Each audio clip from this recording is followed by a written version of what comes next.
debating is the components that are unconstitutional. The individual mandate as the most egregious component of Obamacare that compels Americans to buy a policy produced or approved by the federal government. Vote no on the bill. Thank you, Mr. Speaker. Gentleman's time has expired. Gentleman from Michigan. Mr. Speaker, I'm pleased to yield to a former subcommittee chairman of Judiciary, the gentleman from Georgia, Hank Johnson, for 1.5 minutes to defend the Obamacare legislation. Gentleman is recognized for 1.5 minutes. Thank you, Mr. Speaker, and thank you, Mr. Ranking Member. I rise in opposition to the repeal of health reform. Repeal of health care reform would strip 32 million Americans of health insurance, including 139,000 of my residents of my district. Repeal will allow insurers to discriminate against people with pre-existing conditions and reopen the donut hole, which would devastate Joseph Williams, a former corrections officer in my district who relies on Medicare for his prescription drugs. I'll be voting against repeal, and I urge my colleagues to do the same. And I yield back the balance of my time. Gentleman yields back his time. The gentleman from Texas. Mr. Speaker, I'll yield 2 minutes to the gentleman from North Carolina, Mr. Coble, who is also the chairman of the Courts and Commercial and Administrative Law Subcommittee of the Judiciary Committee. Gentleman is recognized for 2 minutes. I thank the gentleman from Texas. I appreciate that, Mr. Smith. Mr. Speaker, when we debated health care reform during the 111th Congress, I made the statement that we need to fine-tune the engine, not overhaul it. I reiterate that theory today. President Obama, in my opinion, elevated health care to the #1 issue facing America. Mistakenly so, in my opinion. I think the #1 issue facing America then and now involves jobs, or more precisely lack of jobs, and reckless spending. Now, there is agreement from both sides of the aisle that we need to improve our health care system. I believe these improvements must enhance the quality and accessibility of care in a fiscally responsible manner. The law implemented last year failed to meet this criteria, particularly in the onerous 1099 tax increase on small businesses that is just one glaring example.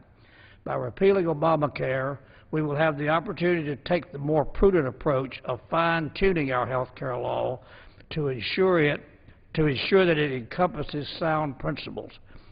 Mr. Speaker, this will likely be an obvious partisan vote, but it also serves a purpose.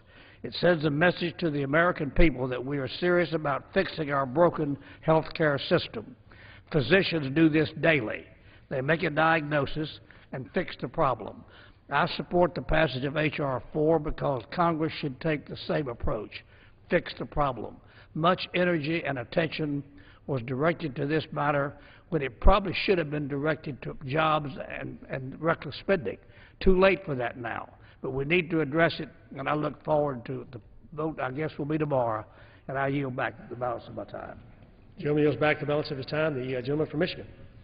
Mr. Speaker, I recognize Dr. Judy Chu of California, a very valuable member of Judiciary Committee, for 1 minute.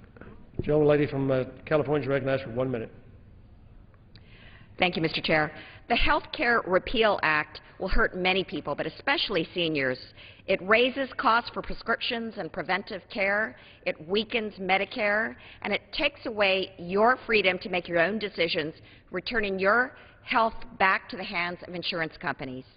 At the start of this year, seniors began receiving free preventive services such as mammograms and an annual exam. Well, if repeal succeeds, goodbye free checkups and free life-saving tests.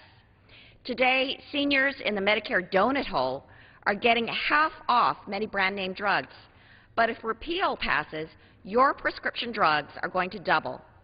And those who get a $250 check to help cover high drug costs might even have to pay it back. The original health reform bill extended Medicare's life until 2029.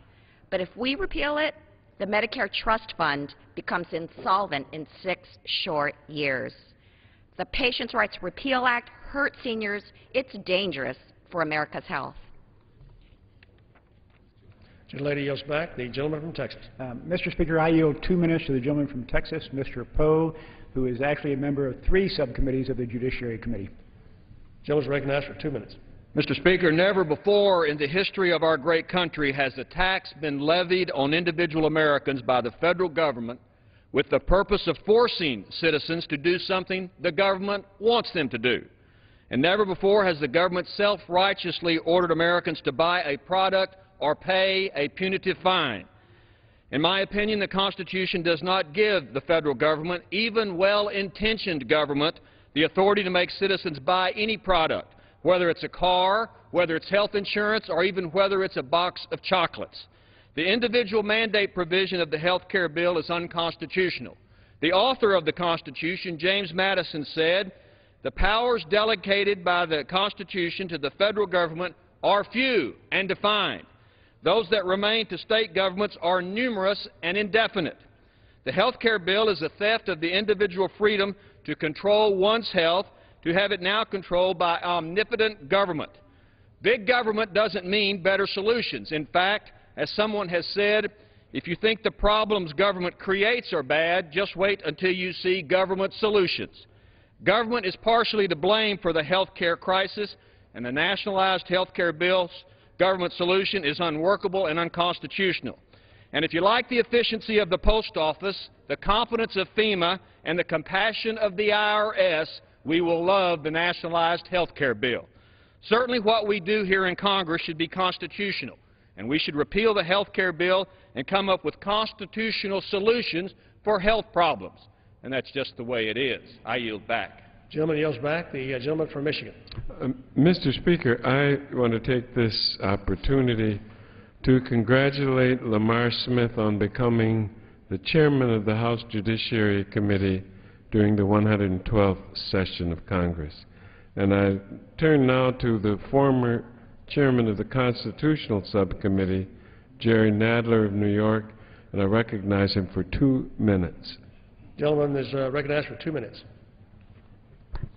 I thank the gentleman for yielding. Mr. Speaker, I rise in opposition to the Republican effort to deny 32 million Americans health care, to deny millions of middle-class Americans the ability to get health care insurance if they have pre-existing conditions, and to drive up our national debt by an additional $1.4 trillion over the next 20 years. The Affordable Care Act will stave off the 55% of personal bankruptcies caused by health care emergencies. By banning rescissions, banning the pre-existing conditions insurance bar, banning annual and lifetime coverage caps, and capping annual out-of-pocket expenses, this law ensures that nobody will go broke because they get sick.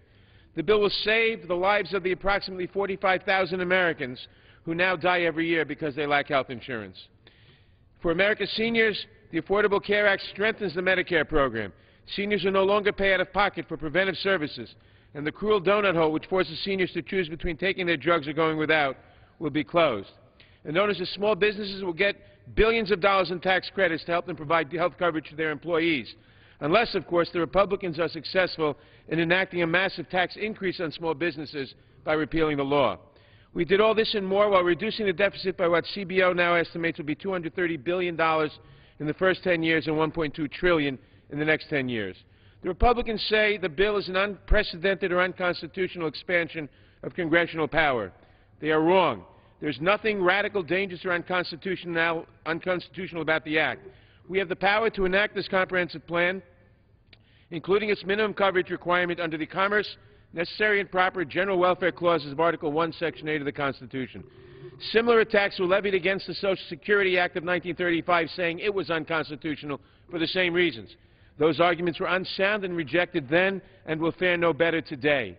Indeed, leading Republican lawmakers championed individual mandates as part of their Health Equity and Access Reform Today Act of 1993, introduced by Senators Dole and Chaffee. The requirement of individual participation was valid then, and it is valid now. For all of these reasons, I strongly encourage my colleagues to vote no on this misguided repeal bill. I thank you, and yield. Gentleman from Texas. Mr. Speaker, I yield 2 minutes to the gentleman from California, Mr. Lundgren, who is the chairman of the House Administration Committee. Gentleman from California is recognized for 2 minutes. Thank you very much, Mr. Speaker.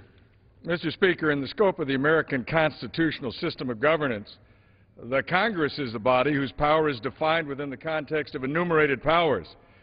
And this is more than a matter of structural mechanics, because it goes to the heart of the issue of governmental power. or if one prefers the flip side of the coin, personal freedom and responsibility.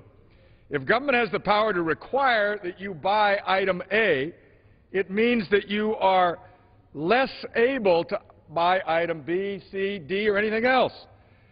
Now, economists would call this the opportunity cost of foregone goods or services. But the fundamental question is the question of freedom to choose how we as individuals will spend the fruits of our labor. Certainly the Commerce Clause lacks the elasticity that would accommodate a requirement that every American buy health insurance which conforms to the dictates of the federal government, as the federal government would change it on a yearly basis. Such an interpretation would render the notion articulated by James Madison in Federalist 45, that is, one of limited government, a nullity. Now, I know we have smart people here. I know we have those in the administration who believe that this is totally constitutional. But frankly, Mr. Speaker, my bet goes with James Madison. He did say that the powers delegated by the proposed Constitution to the federal government are few and defined. He did say that the federal government will be exercising their responsibilities principally on external objects as war, peace, negotiations, and foreign commerce, and the states would do much else. And then, of course, we have the 10th Amendment, later adopted, which said, again, that this is a government of limited enumerated powers. Now, either the 10th Amendment means something or it means nothing. And either James Madison knew what he was talking about, time has expired. Or he does not. Gentleman's time has expired. The gentleman from Michigan. Mr. Speaker, I'm pleased to recognize and congratulate the gentleman from Maryland, the ranking member of Government Reform, Elijah Cummings, for 1 minute. Thank you very much. For 1 minute. Thank you very much, Mr. Speaker. I rise before you in fervent opposition to the bill we are considering today. I've heard from many of my constituents and small business owners who are grateful for the benefits of this law. Children with pre-existing conditions are no longer being denied access to private health insurance. Maryland small businesses offering health insurance to their employees are eligible for a 35% tax credit. Further, as ranking member of the Committee on Oversight and Government Reform, I note that repealing this law would also eliminate the new private health plan currently providing coverage for many uninsured Americans with pre-existing conditions. I find it repugnant that Republicans want to strip Americans of this law's protections that will save the lives of our fellow citizens. I urge a no vote on this bill, and I yield back. Gentleman yields back. The gentleman from Texas. Mr. Speaker, I yield 2 minutes to the gentleman from Texas, Mr. Gohmert. Gentleman from Texas, recognized for 2 minutes. Thank you, Mr. Speaker. Lest we forget, this is the disaster that we're told would be repugnant to repeal. It started out as an act to amend the Internal Revenue Code of 1986 to modify first-time homebuyers' credit in the case of members of the armed forces. We took a bill that was designed to help veterans, and the Senate stripped it all out and stuck in this disaster of a health care bill. Just as we heard in the late 90s that you can't pass welfare reform, you'll leave women without anything, you heartless, mean people. It was because people here had hearts and wanted to see single women with children doing better that welfare reform had to be done. It was sent to the President, he wouldn't sign it. Sent to the President, he wouldn't sign it. Finally signed it. And for the first time since the Great Society legislation came about, after 30 years of flatline when adjusted for inflation, single women with children, after welfare reform, began to have increases in income. We heard all the naysayers then. We're hearing them now. It's because we want people to have the best health care. It's because we don't want what the President said when he told the Democratic caucus before it passed, gee, you go to the doctor now and have 5 tests. After this bill, you'll go and get 1 test. My mother had to have 6 days of tests to find her tumor. I don't want ration care. I want health care to be legislated the way the President promised it would be, and once we get this disaster out of the way, no matter how many times we have to send it, it will be time to pass a bill that gets real health care reform. I yield back. Gentleman from Michigan. Madam Speaker, I'm pleased to recognize Terry Sewell of Birmingham, Alabama, for 1 minute. Gentlewoman from Alabama is recognized for 1 minute. Madam Speaker, I rise in opposition to this bill that seeks to repeal the Affordable Care Act, legislation that has helped so many constituents of mine and Americans all across this nation. Nearly 2 weeks ago, I was honored by being sworn in as a representative for the 7th Congressional District of Alabama. On day one, I received numerous calls from my constituents urging me to oppose this repeal. And this weekend, I heard from countless voices that the health care bill that's currently enacted has begun to help them. Let me tell you the story about Mr. and Mrs. Cheatham from Greene County in my district. Both are on Medicare. Mr. Cheatham suffers several heart attacks, and Mrs. Cheatham has a chronic back condition. Prescription medication alleviates her pain and keeps him alive. During several of the provisions in the Affordable Health Care Act has helped Mr. and Mrs. Cheatham to get their prescriptions. Now they don't have to choose between putting food on the table, gas in their cars, or paying for their medication. The Affordable Care Act is the first step towards strengthening our health care system and is already helping to save the lives of many in my district. I urge my colleagues to vote no on this resolution. Gentleman from Texas. Madam Speaker, I yield 2 minutes to the gentleman from Virginia, Mr. Goodlatte, who is also chairman of the Intellectual Property and Competition Subcommittee of the Judiciary Committee. Gentleman from Virginia is recognized for 2 minutes. I thank the chairman for yielding. Madam Speaker, I rise in strong support of this legislation which repeals the sweeping health care reform law rammed through Congress last year. This new law amounts to a big government takeover of our health care system, one that will lead to fewer choices, higher prices, and rationed care. It creates more than 150 new government agencies and programs at a cost of well over $1.2 trillion.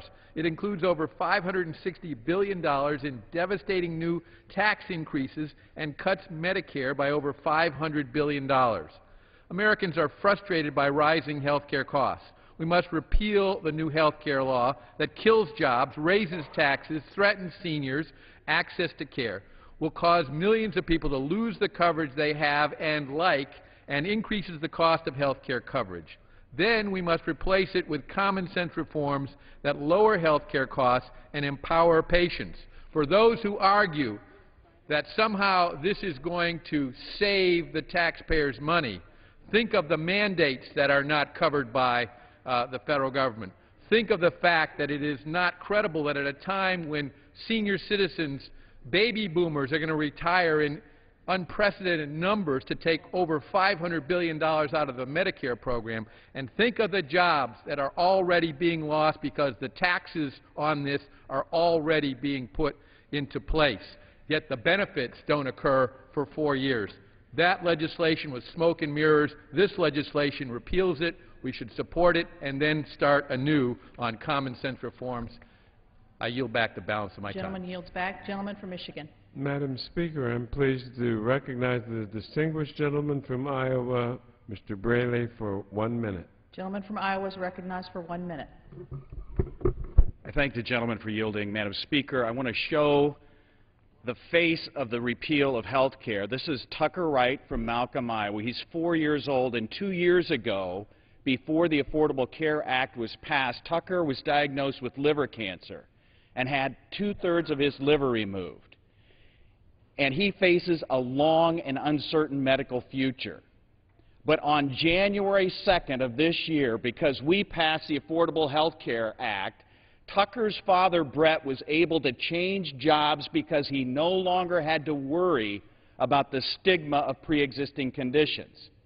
Now, when you talk about repealing this bill, I'll tell you why it's not a good deal for Tucker Wright. Because even though our friends talk about wanting to fix some of the problems that they now think are important, the first thing that's going to happen to Tucker Wright and his family as soon as this bill is repealed is his family will get a rescission letter from their insurance company because they'll no longer be required to provide insurance to this young boy because he has pre-existing conditions. That's why this bill is a bad idea, and that's why I urge you to vote no and think about Tucker Wright. I yield back. Gentleman from Texas. Madam Speaker, may I ask how much time remains on each side? Gentleman from Texas has 5.5 minutes. The gentleman from Michigan has 8.5 minutes. Okay, I'll reserve our time. Gentleman from Texas reserves his time. Gentleman from Michigan.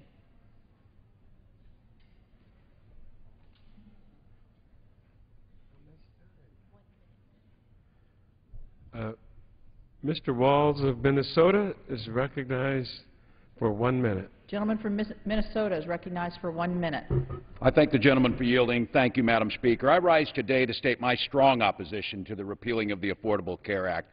Repealing this law will eliminate consumer protections, raise taxes on small business, explode the deficits, and put insurance company CEOs directly between Americans and their doctor. I'm very proud to represent the Mayo Clinic in Rochester, Minnesota. They're a symbol of what we can achieve when we deliver the world's highest quality care at the most efficient and effective cost. When we passed this law last year, they said it was a good first step, and I agree. Now is not the time to step backwards. Folks in my district are already seeing the benefits of this new law. Seniors have received help paying for their expensive prescription drugs and have better access to preventative care, saving money. And just a few weeks ago, I received a letter from a dad in my district named Paul. Paul's son, Joe, is 21, works part-time, and has diabetes. Joe couldn't get the insurance he needed to pay for the expensive equipment and treatment he needs to stay healthy and alive. Paul wrote to say thank you for passing the Affordable Care Act. Because of the new law, Joe got back on his parents' insurance and a new insurance card came in the mail on January 3rd. A vote to repeal this legislation pulls that card away. Gentleman from Texas. Madam Speaker, I'll yield 1 minute to the gentleman from New York, Mr. Reed, former mayor of Corning and a new member of the Judiciary Committee. Gentleman from New York is recognized for 1 minute. Well, thank you, Madam Speaker. I rise today in support of the repeal of the job-killing Obamacare legislation. This bill is a whopping 2,500 pages of monstrosity of new spending and government bureaucracy, rushed to approval after only 48 hours of arm-twisting and deal-making. Unfortunately, just as Republicans predicted, this legislation did absolutely nothing to address the real problem of health care, its cost. Republicans have long advocated for tort reform to be included in any legislation to lower the cost of health care. For just as long, those who have wrote this legislation have continually ignored the need for tort reform, as even the nonpartisan Congressional Budget Office estimates tort reform initiatives could save approximately $54 billion. Now, we'll say that the other side attempted to reform tort reform by providing $50 million to states to consider the concept of tort reform. Here we go again, another example of what's wrong with Washington, spending $50 million to figure out how to save money. The American people recognize Republicans have a better plan, one which reduces health care costs. Expired. Thank you. Madam Speaker, I'll yield the gentleman an additional 30 seconds. Gentleman's recognized for 30 more seconds. Thank you, Madam Speaker. The American people recognize Republicans have a better plan, one which reduces health care costs and gets lawyers and bureaucrats out of our doctors' and nurses' offices. Let's repeal this bill, focus on bipartisan initiatives we all agree on, like fixing the donut hole, and pass tort reform legislation once and for all without spending an additional $50 million. Until we do so, jobs will continue to be lost. I yield the balance of my time. Gentleman yields back. Gentleman from Michigan. We recognize for 1 minute the gentleman from Missouri, Russ Carnahan.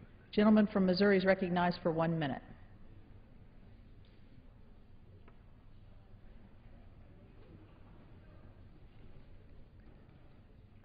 Thank you, Madam Speaker. I rise in strong opposition to this bill that would hurt small businesses in Missouri who are finally gaining access to affordable coverage for their employees. Since 2010, the health care coverage among small firms has increased by more than 12%. If this bill passes, those small business owners will lose the tax credits that are providing up to 50% of their health care costs.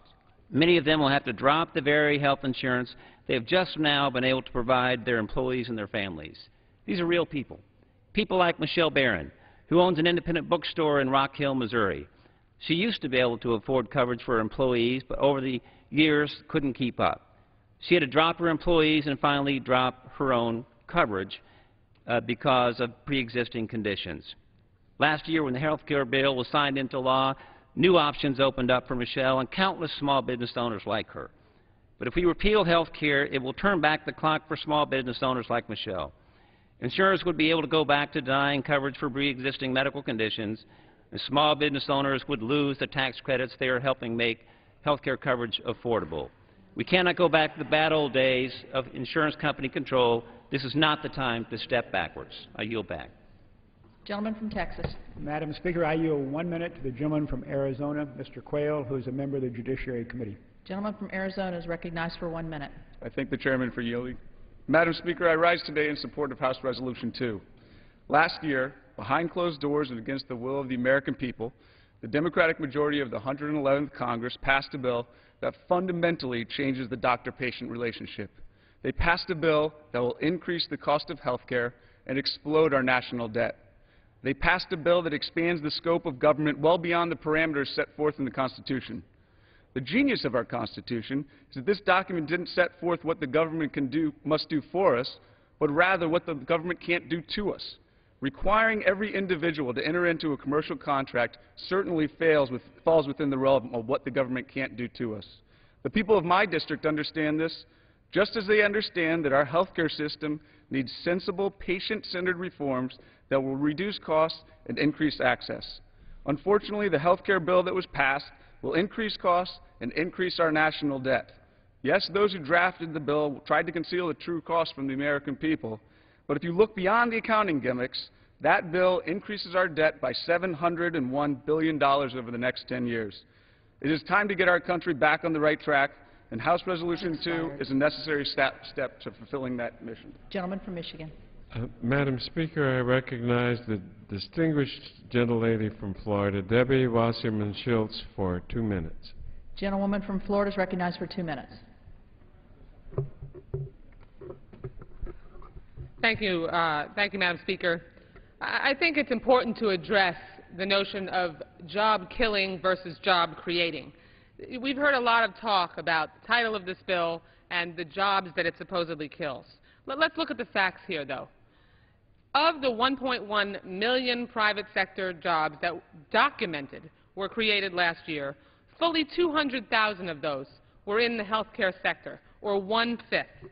We've actually had an average of 20,000 jobs per month created in the healthcare sector alone over the course of the last 2 years. There have been no job losses in the healthcare sector, none. And I challenge our colleagues on the other side of the aisle, on the Republican side of the aisle, who are vociferously advocating the repeal of healthcare reform on the premise that it is a job killer, to name one area of healthcare, one, where there have been job losses. I would suspect that we would hear crickets chirping because there are none. There isn't a single area of healthcare that there have been job losses, not before healthcare reform passed and not since. And also, I think it's important to address the comments from my colleague, the gentleman from Texas, Mr. Gohmert, who stated that President Obama told the Democratic caucus that health care reform would supposedly allow us to shrink 5 tests performed on a patient to 1. That is simply not true. That never happened. He never said that. And at the end of the day, we need to make sure that we are entitled to our opinions, but not to our own facts. I suspect that our colleagues on the other side of the aisle are making up their own facts because their arguments don't stand on the strength of their ideas and aren't strong enough to stand on their own. So I thought it was important to clear that up, Mr. Speaker, and I yield back the balance of my time. Gentleman yields back her time. Gentleman from Texas. Madam Speaker, I yield 1 minute to the gentleman from Arkansas, Mr. Griffin, who is a member of the Judiciary Committee. Gentleman from Arkansas recognized for 1 minute. Madam Speaker, I thank the gentleman from Texas for his leadership on this issue and for yielding me his time. I believe we need health care reform badly, but the law we got isn't what we need. This is why that I rise today in support of H.R. 2 to repeal the current health care law. The health care law provides for an increased government role, and will ultimately lead to decisions made by the government instead of doctors and patients. It ignores the issue of cost. It was loaded with gimmicks to make it seem deficit neutral. But once those are accounted for, we find that it adds over $700 billion to the deficit in the next 10 years.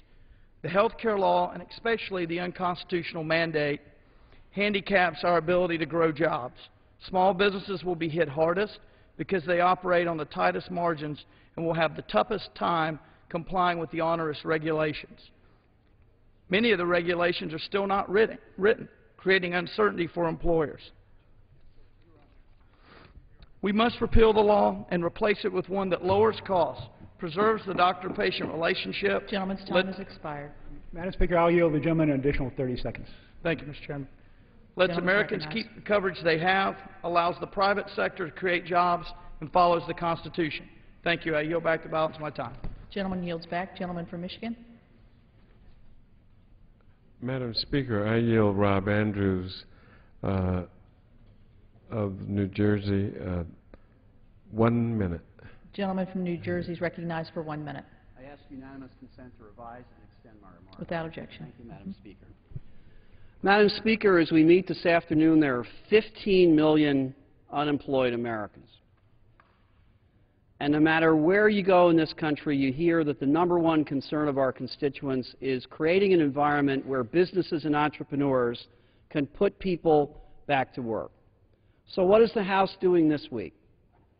Relitigating, regurgitating, re-arguing a political debate about health care again.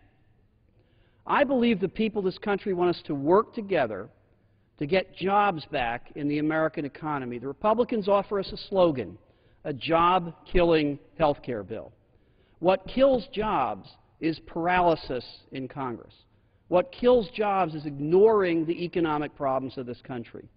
No is not simply the right vote on the merits. It's the right vote because this is the wrong bill at the wrong time. I yield back the balance of my time. Gentleman yields back. Gentleman from Texas. Madam Speaker, we only have one more speaker on this side, and we're prepared to close. Gentleman from Michigan. How much time have we remaining? Gentleman Madam from Michigan Speaker? has 3.5 minutes remaining. Gentleman from Texas has 1 3/4 minutes. Gentleman from Michigan. I yield myself a minute. Gentleman's recognized for 1 minute. I'd like, because this is the Judiciary Committee and so little has been said about the constitutionality, I am pleased to quote from the Dean of the Law School of University of California, Erwin Chemerinsky, who said that opposing health care reform and relying on an argument that it is unconstitutional is an inadequate way to proceed. Somebody here must remember that there is a Medicare, Medicaid, Social Security. Please, this is not new that the government would be intervening in this way. Maybe we need to revise and revisit the questions of constitutionality. Gentleman from Texas. Madam Speaker, we continue to be ready to close. Gentleman from Michigan. I yield to Sheila Jackson Lee of Texas, a senior member of the committee, for the remaining time, which is about 1 minute. Gentlewoman from Texas is recognized for 2.5 minutes. Mr. Chairman, you are absolutely right. This is a constitutional question that has been raised, and as I came to the floor earlier, I mentioned my predecessor, Congresswoman Jordan, who believed in this Constitution without question. I mentioned the 14th Amendment. I now mention the 5th Amendment. First of all, the Commerce Clause covers this bill, but the 5th Amendment speaks specifically to denying someone their life and liberty without due process. That is what H.R. 2 does, and I rise in opposition to it. And I rise in opposition because it is important that we preserve lives, and we recognize that 40 million plus are uninsured. In my own county, Harris County, this bill will allow some 800,000 uninsured members of Harris County, citizens of Harris County, to be insured in Texas. In addition, the Texas Department of Insurance, as many other states, have already begun implementing this bill, the Patient Protection Bill, gladly so, and saying it will help save lives and provide for the families of their states.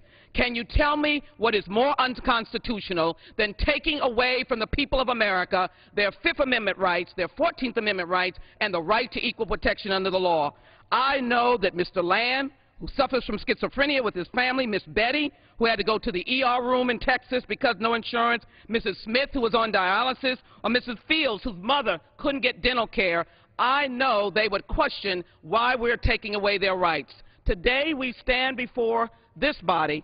We beg of them to ask themselves whether this is all about politics or about the American people. I'm prepared to extend a hand of friendship, standing on the Constitution to enable us to provide for all of the citizens of this country. This bill has been vetted. This bill is constitutional, and it protects the constitutional rights of those who ask the question, must I die? Must my child die because I am now disallowed from getting insurance? To our seniors, there are no death panels. This is about your primary care doctor. This is about closing the donut hole that will allow you to be able to get discounts on your prescription drugs that some of you have avoided because you have to pay your rent and you have to buy your food. Texas, a big state, has already said through a governmental agency, we need this bill. And we hope that those who come from our state and many other states will not vote against the protection of patients, vote against H.R. 2, and provide yourself with the protection of the Constitution. I yield back. Gentleman from Texas. Madam Speaker, I yield myself the balance of my time. Gentleman is recognized. Madam Speaker, the Democrats' health care bill squanders health care resources and taxpayer money by encouraging wasteful, defensive medicine. It explicitly prevents states from making any effective legal reforms under its provisions and expands opportunities for lawyers to sue doctors who did absolutely nothing wrong. And it limits the supply of doctors when patients need them most. In fact, one particularly costly part of our health care system is the practice of so-called defensive medicine, which occurs when doctors are forced by the threat of lawsuits to conduct tests and prescribe drugs that are not medically required. A survey released last year found defensive medicine is practiced by virtually all physicians. Lawsuit abuse does more than make medical care much more expensive. It drives doctors out of business.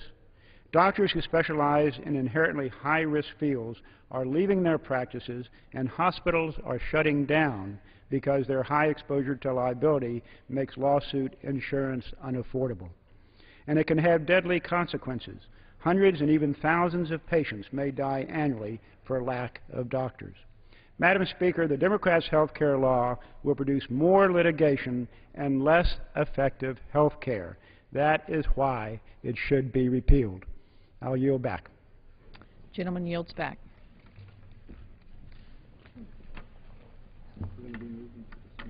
Okay.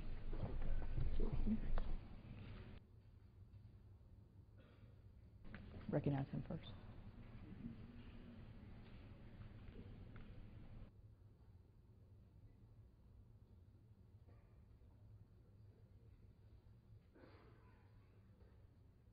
The gentleman from Missouri, Mr. Graves, and the gentlelady from New York, Ms. Velasquez, will each control 20 minutes. The chair recognizes the gentleman from Missouri. Thank you, Madam Speaker. Madam Speaker, I yield myself such time as I may consume. The gentleman is recognized. Thank you, Madam Speaker. Madam Speaker, I rise today in support of H.R. 2, legislation to repeal the job-destroying health care law that was rushed through Congress last year. The American people have repeatedly voiced their frustration over the way the health care law put the government between patients and their doctors. They have protested this law's outrageous federal mandates and high taxes. They have demanded that reform of our nation's health care system focus not on bigger government, not on more bureaucrats, but on targeted, common-sense changes that encourage competition and better choices. But instead of listening to the people, Washington gave them a law that piles more than $500 billion in tax increases on families and small businesses. This law will force as much as 80% of all small businesses to give up their current coverage and could cost our economy 1.6 million jobs, 1 million of which could come from small businesses. All of these new regulations and restrictions included in the law will make it more difficult for small businesses to hire new workers, expand their operations, and offer competitive wages. With unemployment still hovering above 9%, families and businesses simply cannot afford more regulations and red tape from Washington. It's going to make jobs more scarce and further slow our economic recovery. My Republican colleagues and I repeatedly tried to reach across the aisle to craft a better bill when this was pushed through. It was disappointing that rather than listen to their counterparts and the American people, those in charge when this was pushed through chose to put a completely partisan, wildly unpopular bill through the People's House. We now have an opportunity to give the people what they want by repealing this law and replacing it with meaningful reforms that will cut costs and increase access without creating big problems for businesses or piling more unsustainable debt on future generations. I urge my friends and members to vote in favor of this, repeal this legislation, and join me in implementing better solutions for improving our nation's health care system. I would reserve the balance of my time. Gentleman reserves the balance of his time. Gentlewoman from New York. Madam Speaker, I ask unanimous consent to revise and extend my remarks. Without objection. Madam Speaker, I yield myself as much time as I may consume. I rise in opposition to the bill before us today. As we begin the 112th Congress, it is unfortunate that one of the first bills before this body is more about politics than policy. This bill will not help a single small business secure a loan, open a new market for its products, or invest back in its operations. By their own admission, the other side acknowledges this legislation is going nowhere. It is ironic this grandstanding occurs when health insurance continues to be a top challenge facing small businesses. Over the last decade, small employers have seen their premiums rise by over 114% with no sign of relief. It is hard to imagine how repeal will help small businesses. In fact, it could do significant harm. The bill before us today imposes a $40 billion tax increase by eliminating critical small business tax credits. These have already helped secure costs and reduce and increase coverage rates by nearly 12% in the past year. Repeal will also eliminate choices for entrepreneurs. Currently, in the majority of states, the two largest insurers have a combined market share of 70% or more. By doing away with reforms that establish new health insurance markets, it will limit small businesses' ability to secure coverage. Small businesses already pay 20% more than their corporate counterparts, and the loss of new safeguards will compound this problem. Because of health reform, insurers are no longer able to raise rates arbitrarily without explaining why. They cannot deny coverage based on a pre-existing condition or because an employee gets sick. Passage of this bill will also strip new protections that provide small businesses bargaining power. We have heard how important reforms were excluded from the original legislation. They say that for this reason, the House will start from scratch and enact a new health care law. However, when Republicans were in control of both chambers and held the Oval Office, they talked about these solutions for nearly a decade, and yet nothing happened. In the meantime, small businesses saw their employees' premiums rise by an average of $700 every single year. These small businesses now pay nearly $14,000 for a policy that cost $6,500 in 2000. Why should small businesses believe they can deliver on a promise this time? While our economy has added nearly 400,000 jobs over the past 3 months, more must be done. We must continue to confront the problem of health coverage for small businesses, but voting for today's bill will not do that. I urge members to oppose the bill, and I urge the new leadership to focus on meaningful ways to address this nation's economic challenges. I reserve the balance of my time. Gentlewoman reserves her time. The gentleman from Missouri. Thank you, Madam Speaker. Madam Speaker, I would yield 1 minute to the gentleman from South Carolina, Mr. Mulvaney. Gentleman from South Carolina is recognized for 1 minute. Thank you, Madam Speaker. I rise in favor of H.R. 2. And it's hard to know where to begin when you're talking about how bad the current health care legislation is for small business. The current bill, the current health care bill that this Congress passed last year has a incentive for businesses to go from 50 employees to 49. It has an incentive for businesses to go from 25 employees down to fewer. It has a disincentive then for small businesses to grow. There's a financial incentive to pay your employees less because the tax credit that we talked so much about last year goes away as you pay your folks more. In fact, it's almost as if the folks who wrote this piece of legislation last year either have no idea how small business works or they don't care how small business works. Either way, the current health care legislation is a complete disaster for small business, and the number one priority for small business this year should be repealing of the existing health care and passing of H.R. 2. I yield back the balance of my time. It's back, gentlewoman from New York. I yield as much time as necessary.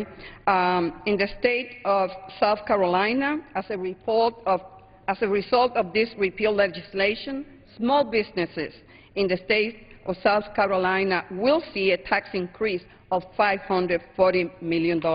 With that, I yield 2 minutes to the gentleman from Rhode Island, Mr. Cicilline. Gentleman from Rhode Island is recognized for 2 minutes. Thank you, Madam Speaker, and I thank the gentlelady for yielding. I rise today in strong opposition to H.R. 2. We know that if we repeal this law, we know the following things will happen. Children with pre-existing conditions will be denied coverage. Adult children under the age of 26 will be denied coverage under their parents' policies.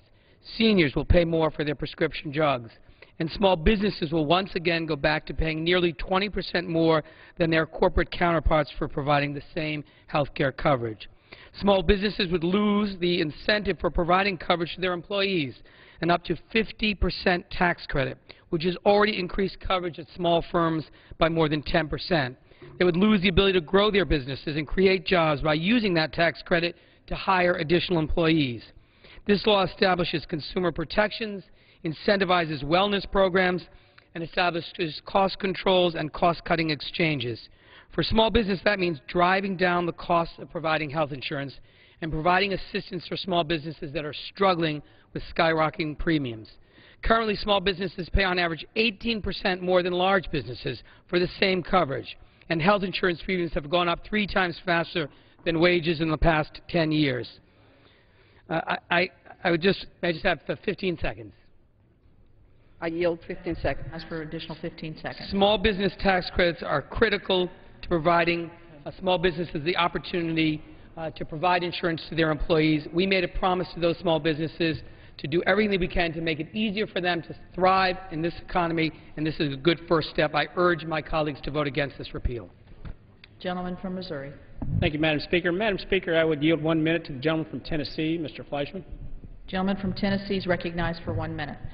Madam Speaker, tonight I rise in support of the repeal of Obamacare. This is my first speech on the floor as a member of Congress, and I thought it only appropriate that it be on this topic, a topic I campaigned hard on and a topic I believe strongly in. We must repeal this health care legislation.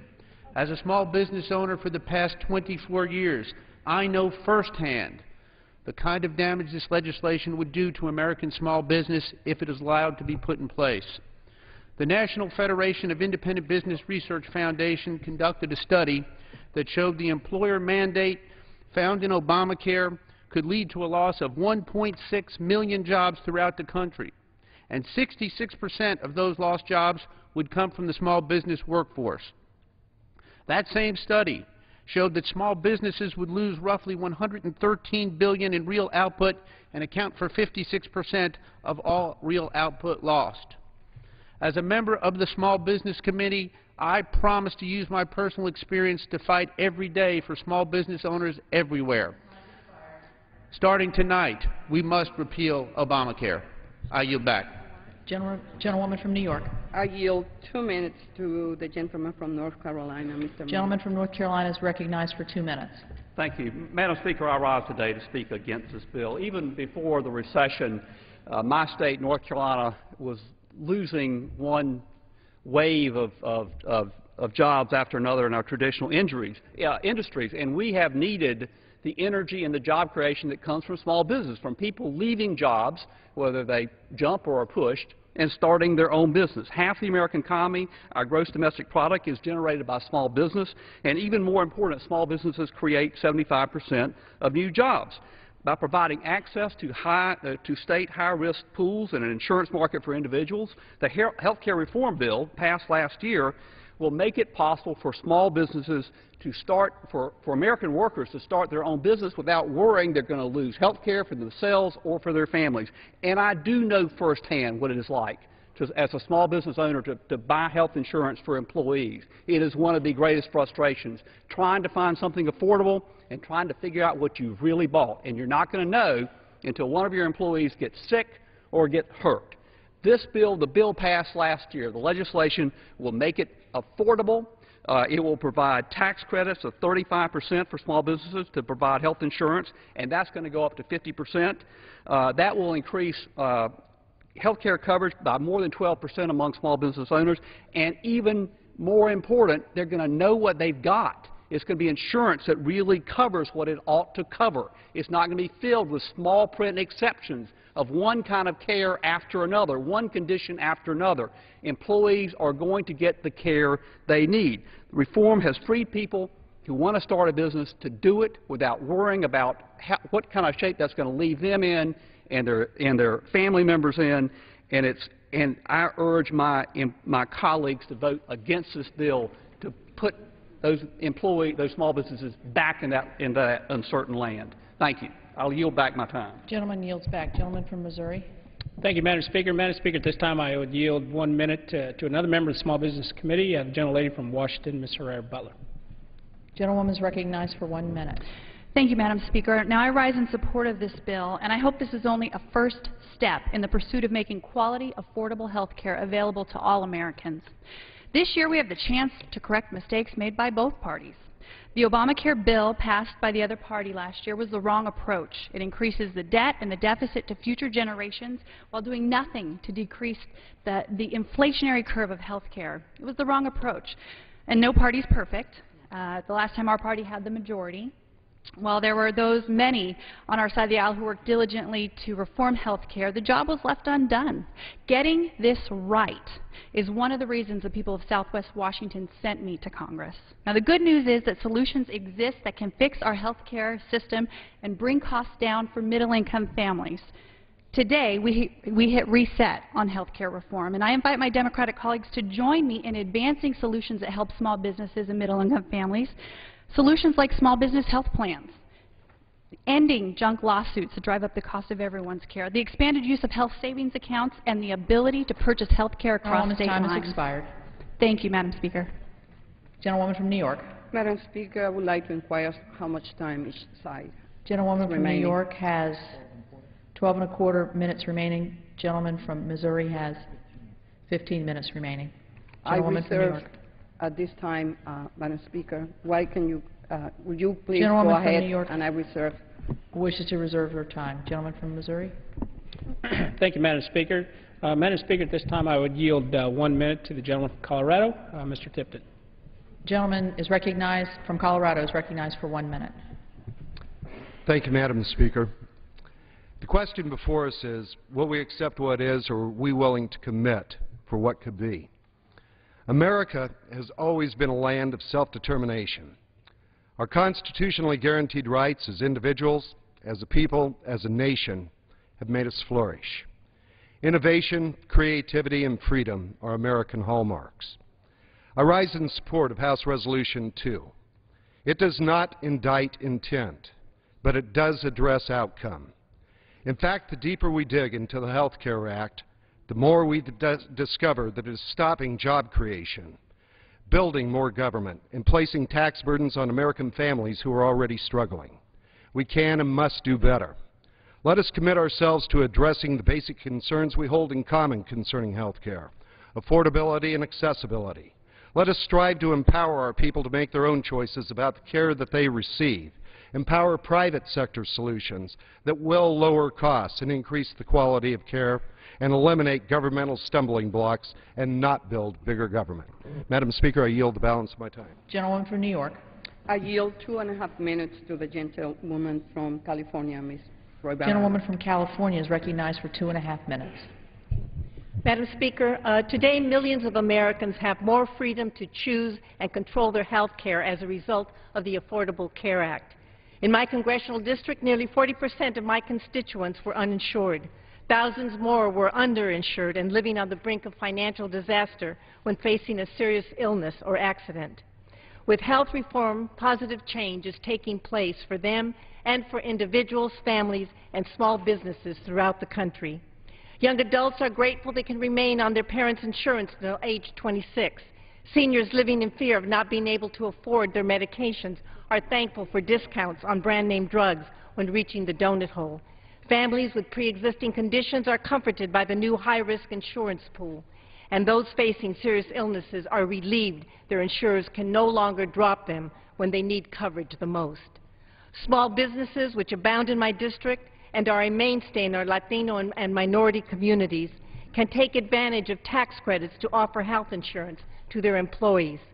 A 2009 study by MIT economist Jonathan Gruber found that without reform over the next decade, employers would pay trillions of dollars in employee health costs, potentially cut 170,000 small business jobs, and lose $51.2 billion in profits. That is why John Ahrensmeyer, founder and CEO of the Small Business Majority, supports health care reform. Madam Speaker, H.R. 2 will hurt small business and will repeal the freedoms and protections Americans now have, and it will return control of their health care to the insurance companies. I yield back the balance of my time. Gentlewoman yields back. Gentleman from Missouri. Thank you, Madam Speaker. Madam Speaker, at this time I would yield 1 minute to the gentleman from Louisiana, Mr. Landry. Gentleman from Louisiana is recognized for 1 minute. I thank the chairwoman. I rise. It is with great enthusiasm that I rise to encourage my colleagues to stand with the American people, the hard-working families and the small business owners across our country, and vote for repealing the job-killing health care law. In March, the liberals in Congress passed a massive government-run health care law that will kill jobs, raise taxes, and increase the size of our federal government. The bill called for tax increases on American families, wasteful spending of taxpayer dollars, and new mandates on small businesses. This is wrong. Voters made it clear in November that business as usual must end. I submitted the necessary paperwork to decline the health care plan offered to members of Congress. I rejected this benefit because Washington must work just like not above them. I hope my actions will energize the efforts to repeal the government-run health care law. I encourage my colleagues to vote yes on this bill and to promote common-sense solutions of purchasing health insurance across state lines, pooling small businesses together to leverage purchasing power. Thank you, Madam Chairman. Gentlewoman from New York. Madam Speaker, I reserve at this time. Gentlewoman reserves her time. Gentleman from Missouri.